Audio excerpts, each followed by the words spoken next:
शान्तिमिरन्दस्य ज्ञानाञ्जनशलाकया चक्षुरुन्मिलितं येन तस्मै श्रीगुरुवे नमः। श्रीचैतन्यमनोभीष्टं स्थापितं येन भूतले स्वयं रूप कदा मह्यं ददाति स्वपदान्तिकं। जय श्रीकृष्ण चैतन्य प्रभु नित्यानंद श्री अद्वैत गदाधर श्रीवासादि गौरभक्तवृंद। हरे कृष्णा कृष्णा कृष्णा हरे हरे, हरे राम राम राम हरे हरे। हरे कृष्णा। तो आज हम बहुत विशेष जगह पे हैं, श्रीनाथ जी। तो जब हम श्रीनाथ जी की या गोपाल जी की बात करते हैं और माधवेंद्रपुरी की बात नहीं करें, ऐसा कर नहीं सकते हैं, तो हम श्रीनाथ जी की कथा को जस्टिस नहीं दे पाएंगे। क्योंकि आज जो श्रीनाथ जी के विग्रह हमें प्राप्त हुए हैं हमारे संप्रदाय के अंदर, हमें प्राप्त हुए माधवेंद्रपुरी की कृपा से। जब श्री चैतन्य महाप्रभु संन्यास ले लिए थे और संन्यास लेने के बाद उनके 4 पार्षदों के साथ जब वो जगन्नाथपुरी की ओर जा रहे थे, तो वो विशेष करके रेमुना जगन्नाथपुरी के पास में है, वहाँ पर रुके थे महाप्रभु। वहाँ की विग्रह का नाम क्या है? क्षीरचोरा गोपीनाथ। तो उस विग्रह के दर्शन जब कर रहे थे तो अचानक उन्होंने तय किया कि उनके पार्षदों की कथा सुनाई जाए। महाप्रभु के गुरु कौन थे? ईश्वरपुरी। ईश्वरपुरी के गुरु कौन थे?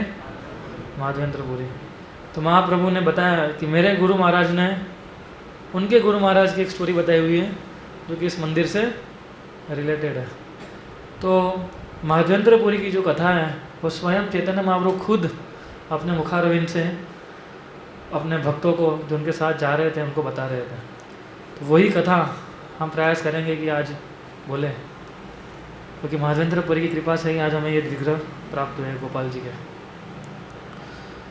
तो माधवेंद्रपुरी जो थे वो ऐसे हमारी परंपरा के अंदर ऐसे पहले आचार्य थे कि जो राधा और कृष्ण के बीच में जो प्रेममय संबंध है उसको उजागर किया था उन्होंने। क्योंकि हमारे संप्रदाय के अंदर उनसे पहले किसी ने भी राधा कृष्ण की जो प्रेममय सर्विस है उसके विषय में चर्चा नहीं की थी। सभी हमारे पुराने आचार्य थे उनके पहले, they were discussing about Lakshmi Narayan, right. और टोटल अलग ही डिफरेंट भाव माधवेंद्रपुरी ने हमें दिया ये कि जो वृंदावन का जो माधुर्य भाव है राधा और कृष्ण के बीच में, जो कभी हमारी संप्रदाय में किसी ने एक्सपीरियंस नहीं किया था, वो भाव उन्होंने प्रकट किया। तो ऐसा कहा जाता है कि श्रीमती राधा रानी को इंट्रोड्यूस भी किसने किया था? माधवेंद्रपुरी ने। माधवेंद्रपुरी से पहले कोई भी श्रीमती राधा रानी के तत्व को नहीं जानता था। तो ही इंट्रोड्यूस्ड श्रीमती राधा रानी बिफोर, तो कृष्ण के बाजू में हम विग्रह रखते हैं उस प्रकार से। तो एक बार माधवेंद्रपुरी अयाचक सन्यासी थे। अयाचक सन्यासी का मतलब क्या होता है कि अगर किसी ने उनको खाना दिया तो खाएंगे, वरना नहीं खाएंगे, वरना फास्ट पूरा दिन। सोचिए आप, कर मिला तो खाएंगे वरना नहीं खाएंगे। किसी से मांगना नहीं है, भिक्षा नहीं मांगनी है। तो इस प्रकार से माधवेंद्रपुरी पूरे वृंदावन में ट्रैवल कर रहे थे और हमेशा भगवान के दिव्य प्रेम के भाव में वो रहते थे और उनको समझ में भी नहीं आता था कि दिन है कि रात है। हमेशा राधा कृष्ण की जो लीला थी उसके अंदर उसको स्मरण करने में और उसका चिंतन करने में वो अपना समय बिताते थे।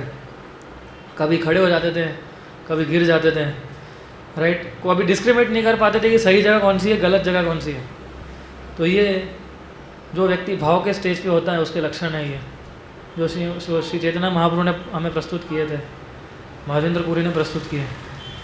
तो इस प्रकार से जब वो वृंदावन में विचरण करते करते गोवर्धन में आए और गोवर्धन की परिक्रमा कर रहे थे, तो गोवर्धन में गोविंद कुंड है जिन्होंने परिक्रमा की थी, जहाँ हम लोगों ने प्रसाद पाया था।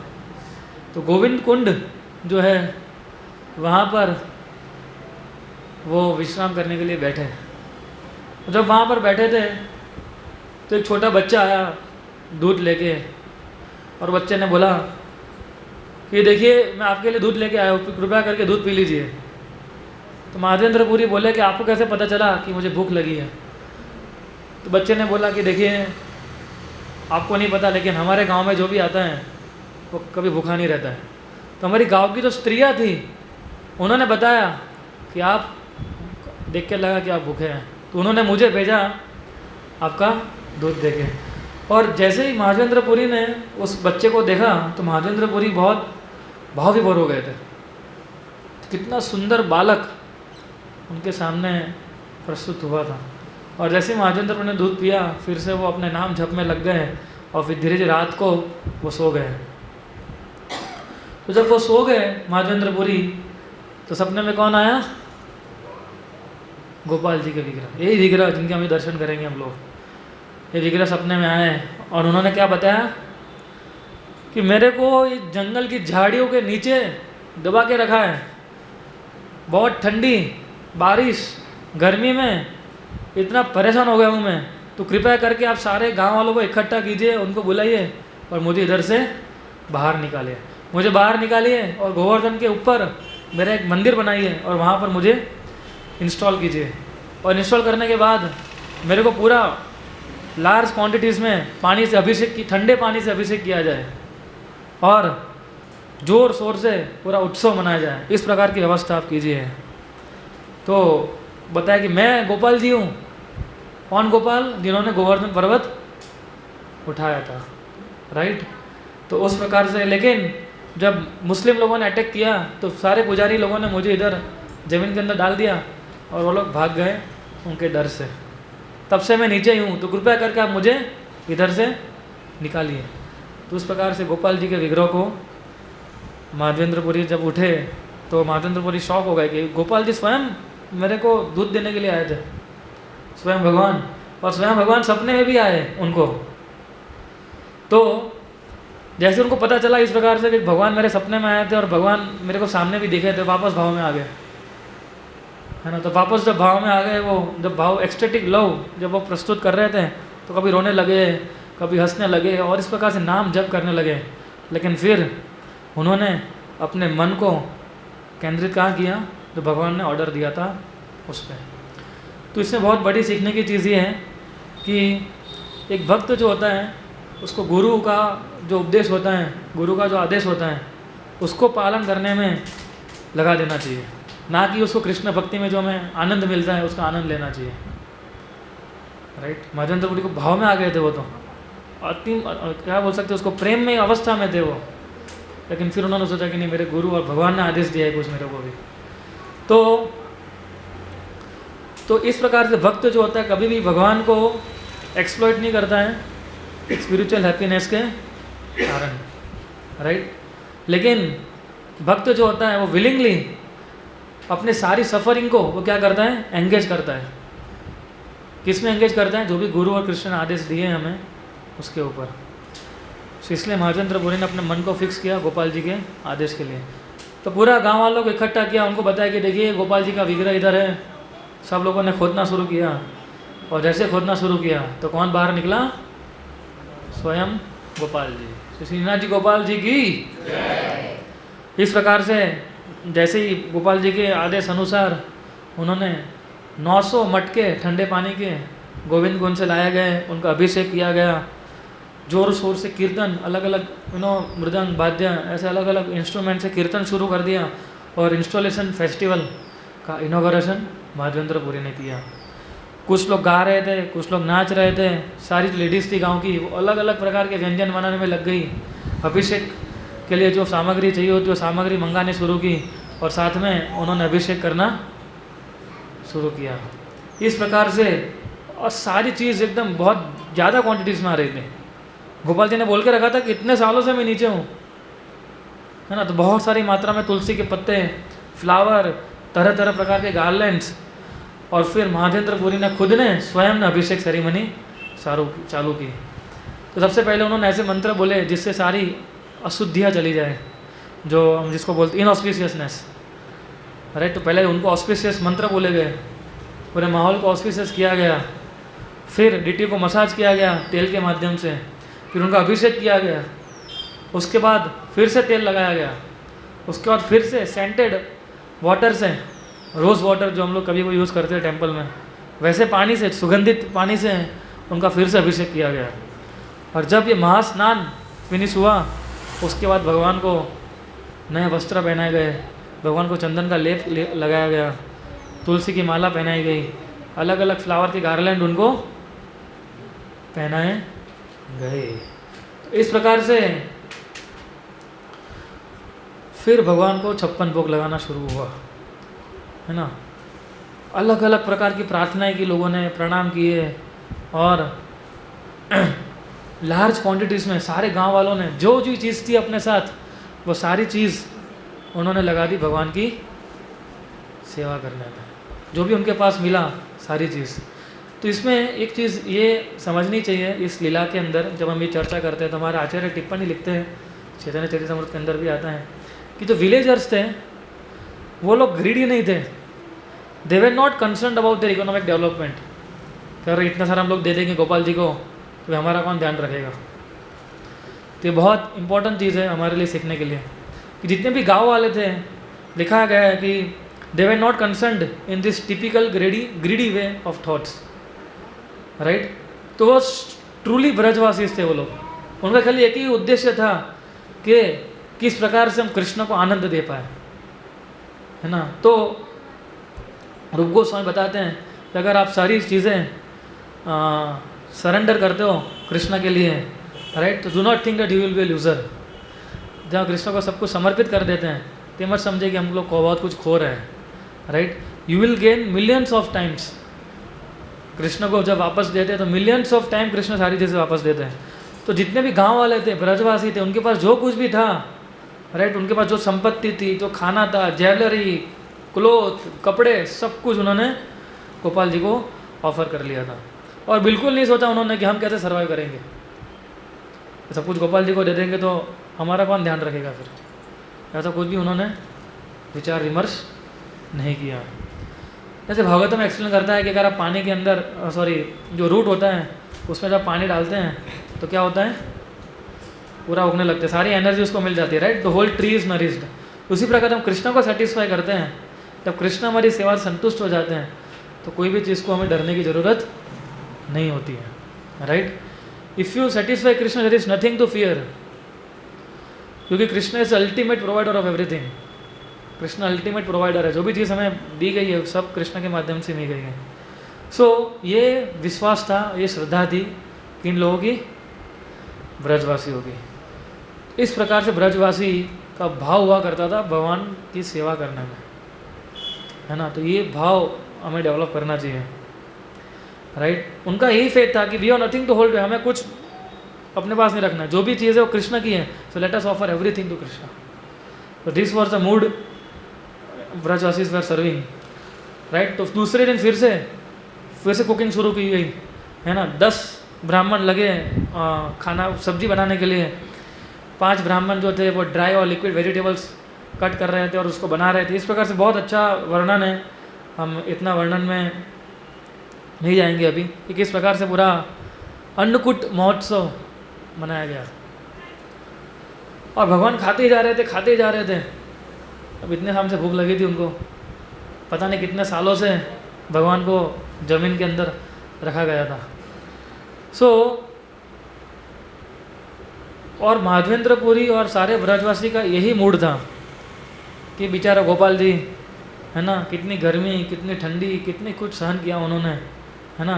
किसी ने उनको खाना नहीं दिया, किसी ने उन्हें पानी भी नहीं दिया, राइट, कितने सालों से। तो आज हम लोग उनको संतुष्ट करने के लिए, उनको प्रसन्न करने के लिए, right, full huge quantity of prasadam बनाते गए वो लोग। तो उनकी चेतना उस प्रकार की थी, देयर कॉन्शियसनेस वॉज कि ये भी एक पुरुष है, राइट, लेकिन पुरुषोत्तम है भगवान। तो और हमारे जीवन है, हमारे हृदय के प्रेमी हैं, उस प्रकार से वो लोग ने इस कॉन्शियसनेस के साथ उन्होंने ये सेवा शुरू की। तो जैसे श्रीमती राधा रानी कैसे सेवा करती है भगवान की, श्रीमती राधा रानी जब सेवा करती हैं तो उनका एक ही उद्देश्य होता है कि how to satisfy Krishna, Krishna को कैसे संतुष्ट किया जाए। तो ये भाव से माधवेंद्रपुरी और सारे लोगों ने सेवा करनी शुरू की। कृष्णदास कविराज गोस्वामी बताते हैं पूरा एक दिन किस प्रकार से पूरा फेस्टिवल चला चैतन्य चरितामृत के अंदर। तो माधवेंद्रपुरी भी रियलाइज़ कर रहे थे कि सबसे इम्पॉसिबल टास्क भगवान की कृपा से वो पॉसिबल हो गया, वरना आपको लगता है इतना बड़ा ह्यूज टास्क। और फिर सब लोग जय गोपाल सही श्रीनाथ जी गोपाल जैसे करके सब लोग कीर्तन चालू किया उन लोगों ने। फिर जब भगवान को प्रसाद ऑफर हो गया तो भगवान के बाद कौन खाता है, उनके भक्त खाते हैं, है ना। तो जैसे भगवान का जो प्रसाद बन गया, फिर माधवेंद्रपुरी ने बताया कि हमें सभी लोगों को समटफली प्रसाद फीड करना चाहिए अभी, राइट। तो सभी बच्चों से लेके बुजुर्ग तक सभी को पंगत में बिठाया। और माधवेंद्रपुरी ने सभी को, अलग अलग गांव से लोग आए थे, ऐसा नहीं था खाली व्रजवासी थे, गोवर्धन वासी थे, पूरे व्रज से लोग आए थे ये पूरा माहौल बनाने के लिए, ये पूरा फेस्टिवल को सेलिब्रेट करने के लिए। और सभी को माधवेंद्रपुरी ने फिस्ट प्रस्तुत की। माधवेंद्रपुरी ने जब देखा कि माधवेंद्रपुरी का जो प्रेम और भक्ति थी, राइट, गोपाल जी के प्रति, उससे सारे लोग बहुत आकर्षित हुए थे। तो ये बहुत ज़रूरी प्रिंसिपल है कि किस प्रकार से हमें ये सेवा करनी चाहिए भगवान की, किस चेतना से। तो माधवेंद्रपुरी और ब्रजवासी की जो कॉन्शियसनेस थी, वो कॉन्शियसनेस एक परफेक्ट कॉन्शियसनेस है जिससे हमें सेवा करनी चाहिए, है ना। उनके लिए कृष्ण कौन है, प्राण धन, और कुछ सोचते ही नहीं थे वो लोग कृष्ण के अलावा। जैसे मैंने लास्ट टाइम चैतन्य महाप्रभु की जो स्टोरी बताई थी, किस प्रकार से जब महाप्रभु राम के लिए जा रहे थे तो कैसे लोग जुड़ रहे थे, है ना। तो उसी प्रकार इसमें भी सब लोग जुड़ गए थे। और आप देखिए, इसलिए भगवान जो है, जो प्योर वैष्णव है कि जिन्होंने सब कुछ सेक्रीफाइस कर लिया है भगवान की सेवा करने के लिए, ऐसे शुद्ध वैष्णव जो होते हैं, राइट, तो कृष्ण उनके माध्यम से अपीयर होते हैं इन जनरल, है ना। कृष्ण किसके माध्यम से अपीयर होते हैं, जो भक्तों ने सब कुछ समर्पित कर दिया उनके चरणों में, उनके माध्यम से भगवान अवतरित होते हैं। जैसे हमने अद्वैत आचार्य के केस में देखा कि जो अद्वैत आचार्य थे, उन्होंने कितना, ही वॉज बैगिंग तो शालिग्राम शिला के प्लीज़ कृष्ण अपीयर हुई, भगवान अपीयर हुए थे कि नहीं हुए थे। So it was by the prayer of Prahlad Maharaj. Prahlad Maharaj की प्रार्थना के कारण नरसिंहदेव प्रकट हुए, है ना। अदिति की प्रार्थना के कारण वामनदेव प्रकट हुए। तो भगवान के ऐसे शुद्ध भक्त होते हैं, जब वो लोग सेवा करते हैं तो उनके माध्यम से क्या होता है, भगवान प्रकट होते हैं। उनके हृदय के माध्यम से भगवान इन जनरल प्रकट होते हैं। क्योंकि जो इन भक्तों ने सब कुछ समर्पित कर दिया है, तो उनको कृष्ण के अलावा और कोई चीज़ उनके हृदय में होती ही नहीं है। तो जब ऐसे भक्तों का जब हम संग करते हैं तो ऑटोमेटिकली हमारे अंदर भी क्या होने लगता है, कृष्ण भावनामृत का बीज जो है वो तुरंत फ्रुक्टिफाई होना शुरू हो जाता है। और फिर माधवेंद्रपुरी ने माधवाचार्य के संप्रदाय में उन्होंने क्या किया, सभी को दीक्षा दी। क्योंकि दीक्षा देने के बाद सेवा भी तो डिटीज आ गए हैं, वर्शिप करना पड़ेगा ना, तो ब्राह्मण दीक्षा देनी पड़ेगी सबको।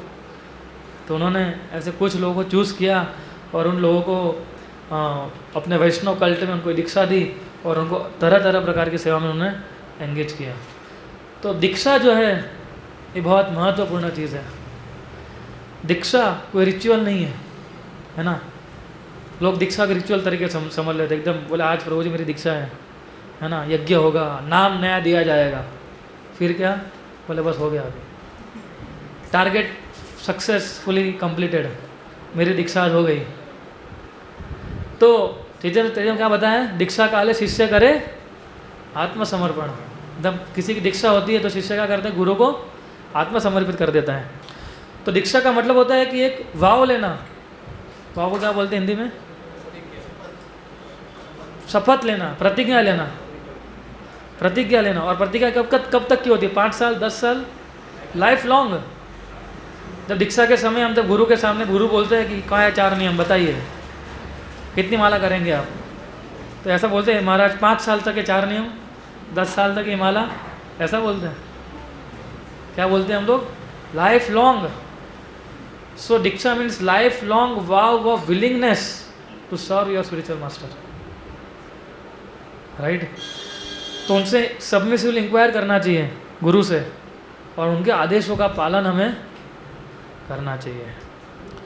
गीता के अनुसार ये ड्यूटी है डिसाइपल की, और स्पिरिचुअल मास्टर की ड्यूटी है कि वो ज्ञान उनको दे, राइट। और आध्यात्मिक गुरु को ज्ञान कैसे देना है? Not from his own mental speculation, ऐसा नहीं कि जो मन में आया बोल दिया। Not from his own theories, ये तो खुद की थियरी बनाई उसके नहीं। क्या है कि जो कृष्ण ने परंपरा के द्वारा जो ज्ञान दिया है वो पास ऑन करने अपने शिष्य को, जो हमारी परंपरा हम देखते हैं आ रहे हैं। फिर महाजन प्रभु ने सिखाया कि इस प्रकार से सेवा करनी है, किस प्रकार से पूजा, सब कुछ सिखाया उन्होंने। पूरे डिटी वर्शिप के सारे चीज़ें उनको सिखाई महाजन प्रभु ने। उनको सिखाया कि भोग कैसे लगते हैं, राइट। और ऑफ कोर्स इतनी बड़ी सेरेमनी जब व्रज में होगी तो सभी न्यूज़पेपर में आ गया था, लोकल न्यूज़पेपर में, राइट। सभी मीडिया वाले आ गए थे। इतनी बड़ी, उस पूरे गांव, दूसरे गांव में भी सब जगह न्यूज़ फैल गई थी कि गोपाल जी के विग्रह ऐसे प्रकट हो चुके हैं और गोवर्धन के ऊपर उनका मंदिर निर्माण हो रहा है। तो इस प्रकार से बहुत सारे लोग गोपाल जी की सेवा करने के लिए आ गए थे। और बाकी हमें ये स्टोरी तो पता है कि किस प्रकार से माधवेंद्रपुरी के सपने में फिर से भगवान आए और उन्होंने क्या बताया, मुझे क्या करना है अभी? चंदन लगाइए, मुझे बहुत ठंडी लग रही है, गर्मी लग रही है, I need some cool environment. उस समय ऐसे तो नहीं थे, चंदन हुआ करते थे। तो माधवेंद्रपुरी किस प्रकार से चंदन ग्रहण लेने के लिए जगन्नाथपुरी गए। सोचिए वृंदावन से जगन्नाथपुरी कैसे गए थे वो? बिजनेस क्लास में, फ्लाइट के। कैसे गए थे? 11 नंबर की बस से ना, पैदल गए थे वो। तो सोचिए रेमुना गए, और वो स्टोरी हमको मालूम है किस प्रकार से रेमुना में खीर चोर गोपीनाथ की पास टाइम हुई। और फिर भगवान उनके फिर से सपने में आए कि ठीक है अभी आपको मेरे और गोपीनाथ जी में कोई अंतर नहीं है, राइट। तो जब इस प्रकार से पास टाइम हुई और इस प्रकार से ये जो गोपाल जी के जो विग्रह हैं वो प्रकट हुए। अभी प्रश्न ये उठता है कि वो इधर कैसे आए, नाथद्वारा में, है ना। पास टाइम हुई थी कहाँ पर? वृंदावन में। तो नाथद्वारा कैसे आ गए वो? तो श्रीनाथ जी को देव दमन श्रीनाथ भी कहा जाता है। क्यों देव दमन? यानी उन्होंने इंद्र का जो घमंड था उसका दमन किया, उनका जो मान था उनका उन्होंने दमन किया था, राइट। तो इसीलिए श्रीनाथ जी को देव दमन श्रीनाथ भी कहा जाता है। चैतन्य महाप्रभु, मैंने लास्ट टाइम स्टोरी बताई थी किस प्रकार से महाप्रभु वृंदावन आ रहे थे, और वृंदावन आने के लिए रूप गोस्वामी सनातन गोस्वामी को दर्शन दिए उन्होंने, और फिर वो अकेले कुछ पार्षदों के साथ वृंदावन आए थे। तो जब चैतन्य महाप्रभु मथुरा आए, जब से चैतन्य महाप्रभु एंटर हुए मथुरा के अंदर, तो तुरंत कहाँ गए थे वो? पहले विश्राम घाट गए थे। विश्राम घाट के बाद वो केशव मंदिर गए, जहाँ पर मेन विग्रह हैं, जहाँ पर कृष्णा प्रकट हुए थे। तो वहाँ चैतन्य महाप्रभु कीर्तन ही करते जा रहे थे। और जब कीर्तन कर रहे थे, एक सनोडिया ब्राह्मण था, तो सनोडिया ब्राह्मण भी महाप्रभु के साथ कीर्तन करने लगा। और ऐसा कीर्तन पूरे व्रज में अभी तक किसी ने नहीं देखा था। चैतन्य महाप्रभु स्वयं फर्स्ट टाइम गए थे वहाँ पर वृंदावन, राइट। तो ऐसा कीर्तन किसी ने नहीं देखा था। और आप देखिए, हम भी जब कीर्तन करते हैं अहमदाबाद के अंदर, लोग कैसे देखने के लिए आते हैं ना, वो लोग भी बताते हैं कि हमने कभी भी हमारे जीवन के अंदर ऐसा कीर्तन नहीं देखा है ना। तो जो सोनोडिया ब्राह्मण थे, उन्होंने चैतन्य महाप्रभु को पूछा कि आप कहाँ से आए, और अब इस प्रकार से आप कृष्ण के भाव कैसे प्रकट कर रहे हैं सारे। और सामने सनोडिया ब्राह्मण ने भी चैतन्य महाप्रभु ने सनोडिया ब्राह्मण से ही पूछा, पता कि सनोडिया ब्राह्मण आप भी ऐसा लग रहा है कि आप भी कोई विशेष भक्ति कर रहे हैं आप आपके जीवन के अंदर, तो आप कौन हैं? तो सनोडिया ब्राह्मण ने बोला कि मैं माधवेंद्रपुरी का शिष्य हूँ। जब सनोडिया ब्राह्मण ने चैतन्य महाप्रभु को के बारे में बताया तो बोले कि जिस प्रकार से आप कीर्तन कर रहे थे, जिस प्रकार से आप भाव प्रकट कर रहे थे, मुझे ऐसा लग रहा है कि आपका भी कोई संबंध होगा माधवेंद्रपुरी की परंपरा में। तो फिर चैतन्य महाप्रभु ने बहुत विनम्रता से बताया कि जी हाँ, माधवेंद्रपुरी जो है मेरे परम गुरु है, मेरे गुरु के गुरु है वो। तो इस प्रकार से चैतन्य महाप्रभु और सनोडिया ब्राह्मण के बीच बहुत अच्छा संबंध हुआ। और फिर से वो सनोडिया ब्राह्मण 24 प्रमुख घाट है वृंदावन में, उसके दर्शन कराए महाप्रभु को। 24 वन में ले गए। वृंदावन में मुख्यतः तो 12 वन है, लेकिन छोटे मोटे वन गिन के 24 वन होते हैं वृंदावन में। वो सारे वन के दर्शन करवाए उन्होंने। और चैतन्य महाप्रभु जब जगन्नाथपुरी में रहते थे तो 24 घंटे वो प्रेमावेश में रहते थे। और जैसे ही मथुरा में एंटर हुए तो उनका जो प्रेमावेश जो था वो 10 गुना बढ़ गया। जैसे ही वो वृंदावन के जंगलों में घूमने लगे तो उनका जो प्रेम था वो हजारों गुना बढ़ गया। और जैसे वो ब्राह्मण के साथ अलग अलग वन के अंदर विचरण कर रहे थे तो उनका जो प्रेम भाव था 1 लाख गुना महाप्रभु का बढ़ गया। आप कल्पना भी नहीं कर सकते उस प्रकार का महाप्रभु का भाव वृंदावन को देख के बढ़ गया था। उनके अंदर कोई बाह्य चेतना बची ही नहीं थी, पूरा दिन राधा कृष्ण की बातें कर रहे थे। गोवर्धन के पास एक जगह गए, बताया कि इधर राधा कुंड है। तो लोग बोले कौन सा कुंड? उस समय राधा कुंड तो किसी को मालूम ही नहीं था महाप्रभु से पहले। तो बोले हमको तो 2 ही कुंड है इधर, एक गोला, एक गोरी है और एक काला है। हम तो ऐसे ही बोलते गोरा और काला। तो जैसे चैतन्य महाप्रभु ने सुना कहाँ पर है, तो चैतन्य जीजा जंप किया महाप्रभु ने।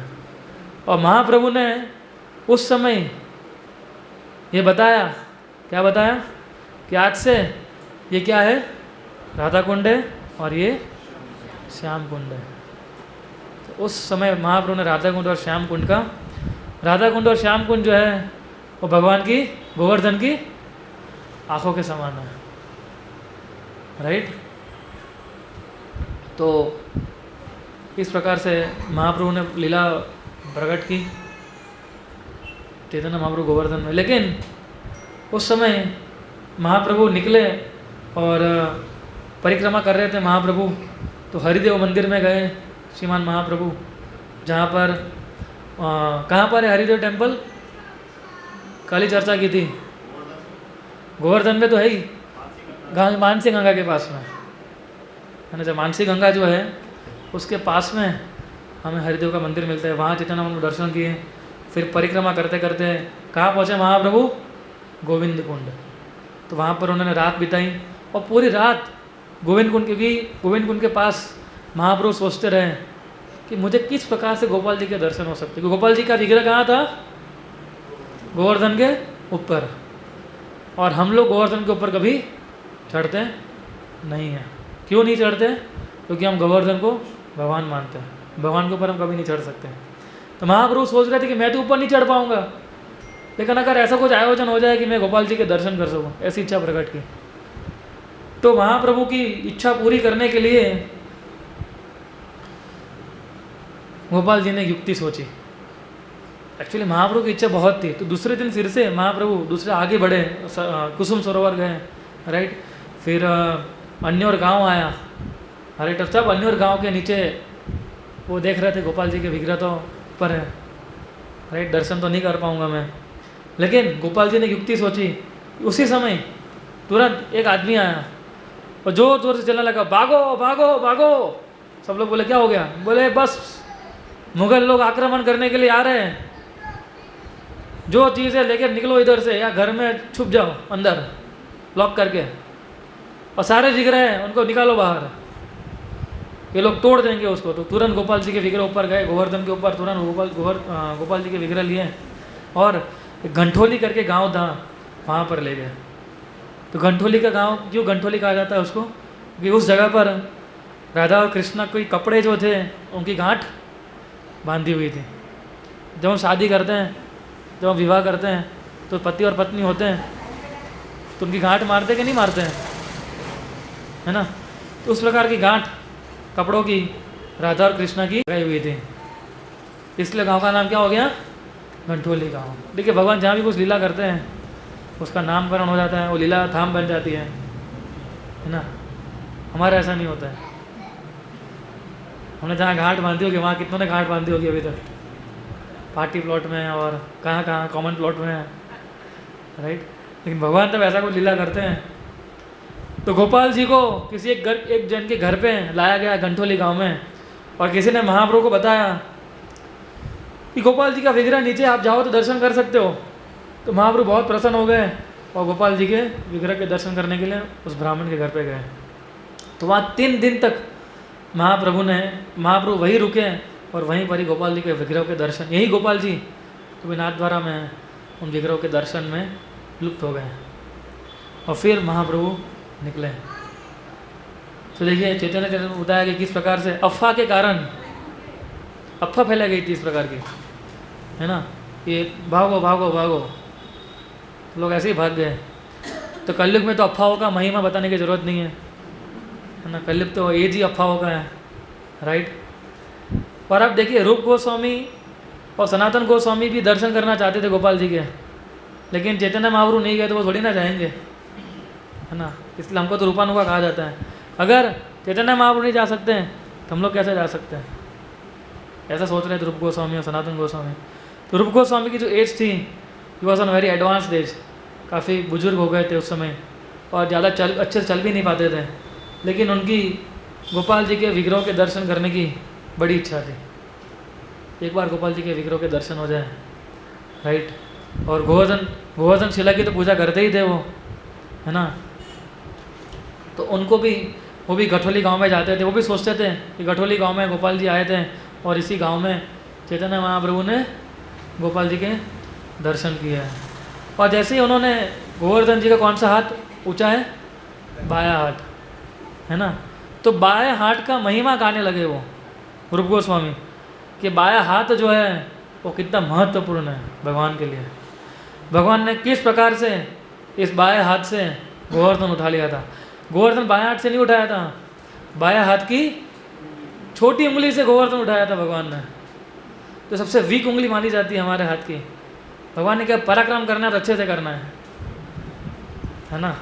तो छोटी उंगली से उन्होंने गोवर्धन उठाया। तो इस प्रकार से रूप गोस्वामी जो भगवान का लेफ्ट हैंड था उसका ग्लोरिफिकेशन करने लगे। और भगवान के लिए तो कोई पूछता है कई बार कि भगवान ऐसे ही परिक्रम ये लीला कैसे करते हैं, तो भगवान के लिए तो ये बाएं हाथ का काम है, हम बोलते हैं ना तो भगवान के लिए तो सही है बायां हाथ, भगवान के लिए तो कोई भी हाथ हो, दाया बाया कोई भी हो, राइट। तो वो उनके लिए तो कोई भी सारी लीलाएं जो हैं इस प्रकार से कर सकते हैं वो। तो फिर से गोपाल जी ने युक्ति सोची, फिर से अफवाह फैलाई जाए, क्योंकि वो गोस्वामी को सारे हमारे गोस्वामियों को दर्शन देना चाहते थे गोपाल जी। तो इस बार फिर से जोर शोर से अफवाह फैलाई गई, फिर से भागो भागो भागो, मुगल लोग आ रहे हैं, हमला कर रहे हैं, सारे दरवाजे हैं, बंद हो जाओ या घर लेके निकलो। तो इस प्रकार से जब सारी चीज़ें कर रहे थे तब लोग सही भाग गए। और इस समय गोपाल जी के विग्रह कहाँ आ गए थे, मथुरा में। तो मथुरा में जब वो आए तो जो वल्लभाचार्य थे, जो वल्लभ भट्ट है ना, तो उनके जो पुत्र थे जिनका नाम था विट्ठलेश्वर या विट्ठलनाथ, उनके घर पे गोपाल जी इस बार आए।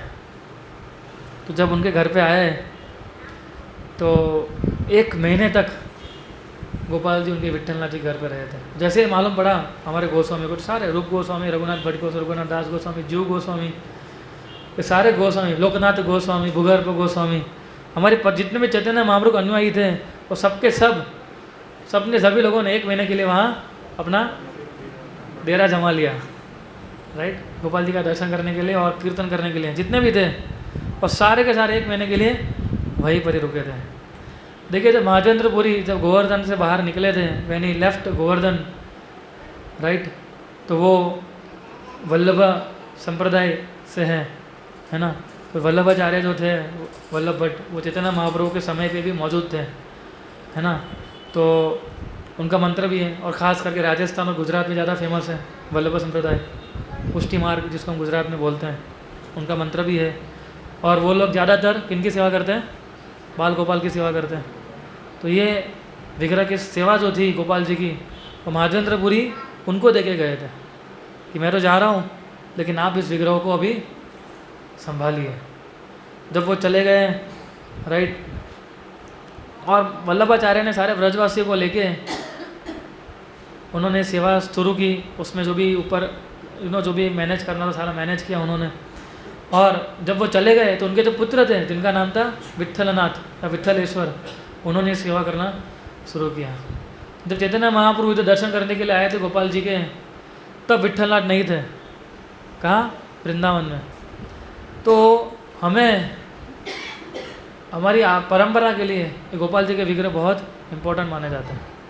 गोपाल जी के विग्रह जब गोवर्धन के ऊपर थे तो चैतन्य महाप्रभु को दर्शन देने के लिए गोवर्धन से नीचे आ गए, है ना। जो भी युक्ति की उन्होंने, कृष्ण तो माहिर है सारी युक्ति करने में। हमारे गोस्वामियों को दर्शन करने के लिए गोवर्धन से ऊपर आ गए, है ना। तो सोचने लगे कि बार बार ही क्या ऊपर नीचे करने का, है ना। चैतन्य महाप्रभु इतना प्रचार किया तो आगे जाके इस्कॉन के भक्त भी आएंगे मिलने के लिए, वो भी गोवर्धन के ऊपर चढ़ेंगे नहीं। तो भगवान ने इस बार सोचा कि अभी ऊपर जाना ही नहीं है। तो ऐसा हुआ कि मुगलों का आक्रमण सही बढ़ गया। विट्ठलनाथ के पुत्र थे गोकुलनाथ, गोकुलनाथ है गोकुलेश्वर, है ना। तो उनके पुत्र ये सारी सेवा में लग गए थे गोपाल जी की। लेकिन उस समय कैसा हुआ था कि मुगलों का जब बढ़ गया तो उन्होंने सोचा कि हमें गोपाल जी के कुछ परमानेंट जगह बनानी पड़ेगी। बोले ये नहीं चलेगा, बार बार ऊपर ले जाओ, बार बार नीचे ले जाओ, है ना। इस प्रकार से हम सेवा नहीं कर सकते हैं। तो वो गोपाल जी के विग्रहों को, बाकी जो विग्रह जैसे हम जयपुर में दर्शन किए हम लोगों ने अभी 2 दिन में, लास्ट 2 दिन, तो उस प्रकार से वो भी गोपाल जी के विग्रह भी उनके साथ आए थे उसी प्रकार से। तो पूरा बहुत घूमा गोपाल जी, गोवर्धन से लेके पूरे राजस्थान घूमते घूमते घूमते घूमते हैं। जब इधर आए ये जगह पे, स्थान पे, नाथ द्वारा में, तब जिस गाड़ी पे वो लेके आ रहे थे वो गाड़ी का टायर पंचर हो गया, टायर फट गया हाईवे पे। टायर फट गया का मतलब होता है उसमें बुलॉक काट था, तो टायर जो था वो गड्ढे में फंस गया। बहुत बड़ा गड्ढा था और वो निकल ही नहीं रहा था। बहुत कोशिश की लोगों ने और वो टायर वापस ऊपर हो ही नहीं रहा था। तो फिर भक्तों ने सोचा कि शायद भगवान जी की यही इच्छा है कि वो इसी स्थान पे रुके। तो इसीलिए भगवान नाथ द्वारा इस प्रकार से पहुँचे हैं। और अभी भी आप देखोगे तो पुष्टि मार्ग के संप्रदाय जो है, विट्ठल संप्रदाय या वल्लभ संप्रदाय, अभी भी आज देखते हैं उनकी गृहस्थ वंशावली है ना। उनका हमारी तरह नहीं है ब्रह्मचारी सन्यासी, वे एक ही गृहस्थ बनना है, राइट। तो वो गृहस्थ वंशावली में जो लोग आते हैं वो लोग अभी भी उनकी सेवा कर रहे हैं। तो भगवान हम सबको दर्शन देने के लिए प्रकट हुए नाथ द्वारा में, लेकिन हम लोग दर्शन करने आते नहीं हैं, है ना। भगवान तो भले आ गए, बोले ठीक है आप आ गए, thank you very much, right. लेकिन हम लोग तो अभी टाइम नहीं है हमारे पास, राइट। कितना सारा काम करना है, ये बिजनेस, वो जॉब है, इतना सारा संभालना है, वी डोंट हैव टाइम। और आप देखिए कि 400 साल से, जब 400 साल पहले भगवान इधर आए थे, तो 400 साल से पूरी वंशावली भगवान की सेवा करती आ रही है। और यही गोपाल जी अन्नकूट के लिए फेमस है। यही गोपाल जी विग्रह हमारे अहमदाबाद में मौजूद है श्रीनाथ जी के रूप में, है ना। तो हमारे मंदिर में गोवर्धन की शिला भी है छोटी सी बीच के ऑल्टर में। तो हमें गोपाल जी से प्रार्थना करनी चाहिए कि जिस प्रकार से आपने हमारी परंपरा के जो हमारे गोस्वामी हैं उनको आपने दर्शन दिए हैं, तो हमें ऐसा आशीर्वाद दीजिए कि हमारे गोस्वामियों की हम टीचिंग्स को फुलफिल कर सकें, उनके उपदेश का पालन कर सकें। उन्होंने जो उपदेश दिया है उसको हम लोग सुन सकें, बात कर, मतलब उसको हमारे जीवन में अपना सकें। तो ये प्रार्थना का भाव गोपाल जी के लिए हमारा होना चाहिए। बहुत सुंदर विग्रह है, आप दर्शन करने जाइए और हृदय से प्रार्थना कीजिए कि मुझे जो मौका मिला आपकी सेवा करने का, ये मौका हमेशा मेरा बनता रहे। जीवन में जितनी भी कठिनाई आए वो सारी कठिनाइयों को सहन करते हुए आपकी भक्ति से मुझे दूर मत कीजिए, है ना। बहुत रेयरली मिली ना भक्ति हमें, राइट। तो भक्ति तो हमें आपने दी है, तो उसको मैं चाहता हूँ कि वो बरकरार रहे, चाहे कोई भी सिचुएशन आ जाए मेरे जीवन में। तो ये भक्तों का डिटर्मिनेशन होना चाहिए। This would be the determination of devotees in any situation. मैं भगवान के चरण कमलों को कभी नहीं छोड़ूंगा, चाहे कुछ भी हो जाए। सोचिए भगवान ने गोवर्धन किस लिए उठाया था? किस लिए उठाया था भगवान ने? ब्रजवासियों की रक्षा करने के लिए। तो आपको क्या लगता है भगवान भक्तों की रक्षा नहीं करेंगे? भगवान भक्तों की रक्षा करने के लिए फेमस है, is famous for protecting his devotees. तो हम लोग इस प्रकार से प्रार्थना करेंगे गोपाल जी को, श्रीनाथ जी को। तो हे श्रीनाथ जी, ये गोपाल जी की कृपा से हम लोग भक्ति में भगवान के प्रति अनुराग उत्पन्न कर पाएंगे। ये बहुत बड़ा धाम है। इस धाम में हम जो भी एक्टिविटी करते हैं, राइट, वो सारी धाम की एक्टिविटी जो है उसके अंदर 24 आवर्स जो भी हम कुछ करेंगे वो सर्विस मानी जाएगी, वो सेवा ही मानी जाएगी। चाहे आप सोओगे, चाहे आप कीर्तन करोगे, चाहे आप लेक्चर सुनोगे, चाहे आप लेक्चर दोगे, चाहे आप चलोगे, चाहे आप प्रसाद ग्रहण करोगे, ये सारी चीज़ क्या है? सर्विस। तो ये सेवा का मौका जो हमें मिला है वो हमें लेना चाहिए। ठीक है, हरे कृष्णा। श्री श्रीनाथ जी गोपाल जी की